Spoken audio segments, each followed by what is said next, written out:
Shadowlands featured some unique environments and long-lost beloved characters that had returned. For a while, it was really fun the first few months. In the long haul, it suffered from borrowed power mechanics and too much endgame grind. Promising a fresh new start, Blizzard has created the ancient Isle of the Dragons, dubbed the Dragon Isles, to explore and save. Does World of Warcraft Dragonflight soar above the clouds of our expectations? Excellent! Or does this expansion have its wings clipped? Find out in our review.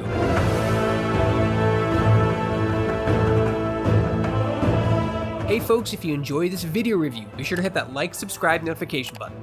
It's 3 small clicks for you, but means the world to us. Let's get started. I've been a veteran WoW player since the game's official release in 2004. I've been enjoying the game casually for years. I've played every expansion, some longer than others, and for the most part I enjoyed all of them. But with Dragonflight came some amazing new mechanics, updates, and quality of life improvements I didn't realize I needed until I took to the skies in Blizzard's newest expansion. Your aid was unexpected, but appreciated. The Dragon Isles is the newest continent for players to explore, each themed by a dragon's aspect, life, earth, magic, time, and dreams. It's a return to that classic fantasy that WoW is known for: dragons, primal elements, and of course, a looming threat that will destroy all of the world if not dealt with. Thank goodness. I never want to go so far into the past again. Dragonflight brings with it new dungeons to conquer, raids to complete, new gear, zones, enemies, the standard affair with any new expansion. However, Dragonflight has brought so much more to the World of Warcraft, with new mechanics, a new race, class, updates, and major changes that will shape the course of the game for years to come, in a great way. It's bursting at the seams, much like Deathwing's empowered body, with content. This world is full of wonder. For the first time since the game's launch 19 years ago, Blizzard has majorly updated Warcraft's UI, and it's nothing to sneeze at. This overhaul was a huge undertaking, and it's paid off. You can now fully customize your UI all natively in the game itself. No third-party add-ons required. While I found this pretty jarring at first, it quickly grew on me, allowing a player to have full control of their screen layout. You can change icon size, rows, spacing, position, and so much more. Players will have to get used to the new style of the UI if you're a classic UI aficionado, but trust me when I say, it'll grow on you. While this is a huge step in the right direction for Warcraft, I will say that if you do use third-party add-ons, you'll wish they could be manipulated in the same way as the new UI, but it's a minor gripe. Being able to change your UI this easily and quickly was pretty impressive, and it's a welcome modern change to the World of Warcraft. It's like meeting again for the first time. With each new expansion came a major gimmick. It started with the borrowed power mechanics in World of Warcraft Legion. For those unfamiliar with the term of borrowed power in WoW, it refers to things, mainly mechanics, that don't carry over into the future of the series.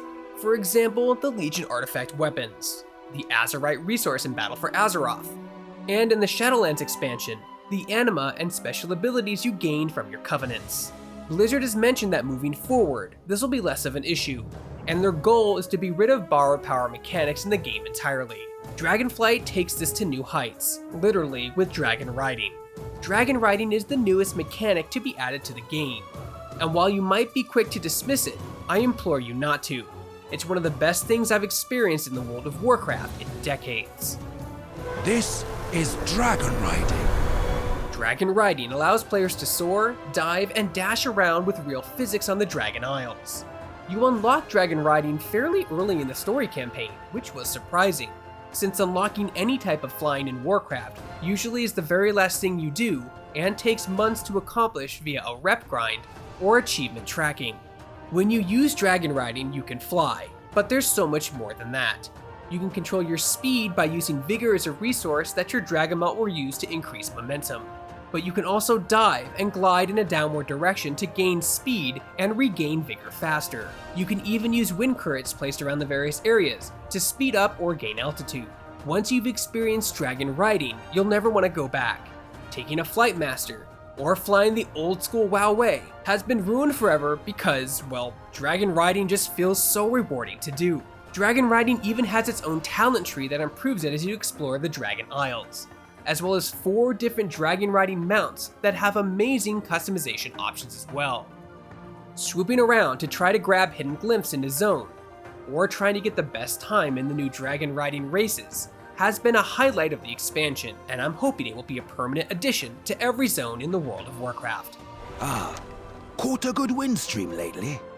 A newly revised talent tree system has also been added. Gone are the days of oversimplistic talent options. While I didn't hate the old talent system, there was a lack of character identity with it. This new system is really impressive. Not only did I have a sense of more playstyle identity, but Blizzard's new talent tree gives you some really creative options. I'm sure the meta will settle and there'll be a best build for your spec, but it's still really fun and easy to create builds and save builds for you to try out, whether it be for PvP, raiding, or just something silly you want to try to make work. It makes your character feel unique and special on a non-visual level, something that's been missing in Warcraft for years. Professions have also been completely overhauled as well. The amount of depth and detail each one has is staggering. Even professions like fishing have been redone and have a very deep meta to get into. If you were bored at professions, this certainly brings new life to them. However, they can be really overwhelming to explore. You'll likely have to read or watch guides to understand how deep each profession goes. So it would have been nice to have a tutorial in-game that would allow you to understand the minor details and idiosyncrasies of these new professions. Professions have gotten even more interesting with the addition of crafting orders. Similar to the auction house, these new vendors allow players to request something be made without having to spam the trade chat in a major city. To request a unique item be made, you'll head toward a crafting order merchant. You'll be given the same options for crafting orders as the auction house, selecting consumables, armor, and whatnot. You will then have to provide most of the materials. Once you have everything, you can select and place an order. This sends it off to the auction house for the order to be fulfilled by a real player. It's a cool new system that helps make the newly redone professions even more important and unique than they were ever before. I never gave up hope. There's also a brand new class and race to experience in Dragonflight. Drakthir is the new race that can currently only be invokers, whom are ranged damage dealers or healers. They can be Horde or Alliance and are a hero class that start at level 58. This new class and race have unique movement and racial abilities, similar to a demon hunter. And while I myself didn't personally have any interest in the invoker class, I've seen a lot of players jump in and have fun gliding, flapping, and burning enemies. I welcome any new class and race to Blizzard that adds to the game and its world. However, I'm still waiting on the engineer class though. If you've ever wanted to live that dragon fantasy in WoW, this new race and class is right up your alley. We are bound by duty. Renown also makes a return but has been improved.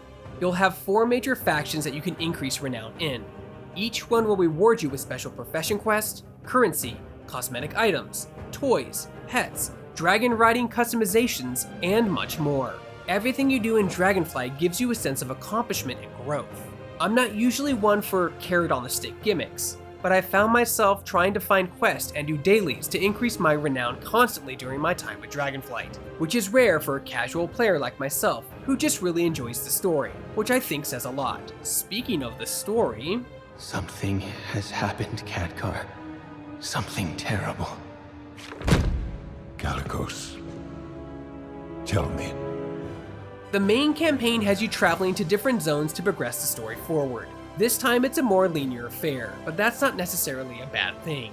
You help out each of the 5 dragon aspects and their respectful leaders in a series of quests to restore each of their power via their Oath Stone. It's fun tackling the different themes of each dragon aspect and working with a cast of familiar and new characters, from the Queen of Dragons herself Alexstrasza, to newer characters like Raytheon's long-lost brother Salbian, who's definitely not a villain. That guy seems like a real straight shooter with no malevolent plans or motives. Your help was invaluable in securing my rightful place on the Obsidian Throne. Each zone reflects the aspect's theme, with Nozdormu's Bronze Dragonflight, which protects time itself, being a particular standout. Ah, there you are. This happens sometimes. We must return to the present, however. Each zone feels unique and interesting to explore, and you'll spend a perfect amount of time in each area, without suffering from burnout during the main story campaign. Tend to what matters most to your flight, and I will save what matters most to mine. The biomes in Dragonflight are some of the most beautiful visuals I've seen in WoW in years. I stopped several times to admire the environment with all its character and color. My eyes would wander around looking at all the spectacular detail. I even found myself dragon riding just to enjoy the sights. There's even an entire zone that's reminiscent of Northren's Grizzly Hills, which put a smile on my face. See you soon. I got this. I would be remiss if I didn't mention that the monthly subscription cost is still a big barrier of entry for new and even some returning players.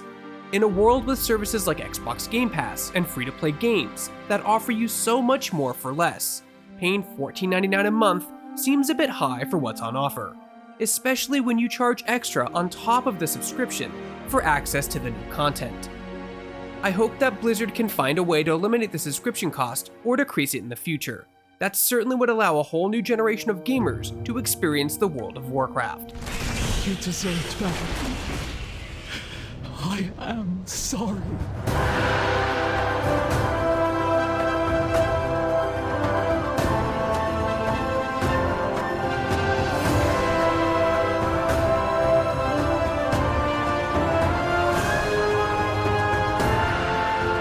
World of Warcraft turned 19 years old this year, and I'm still amazed how Blizzard was able to add so much quality of life improvements, new mechanics, and content that I didn't realize I needed until Dragonflight. While the sheer number of updates can be pretty intimidating, even for returning players, it still improves the game as a whole, and with the hopes of no more borrowed power mechanics, I cannot wait to see what the future holds for the World of Warcraft series. If you've been on an extended break, or have grown tired of the MMO formula, Dragonflight will be the breath of fresh air you didn't know you needed until you jump in. Hey folks, if you enjoyed this video review, be sure to hit that like, subscribe, notification button. It's 3 small clicks for you, but means the world to us. For more video reviews and everything else gaming related, you're already in the right place. You're on Shacknews.com.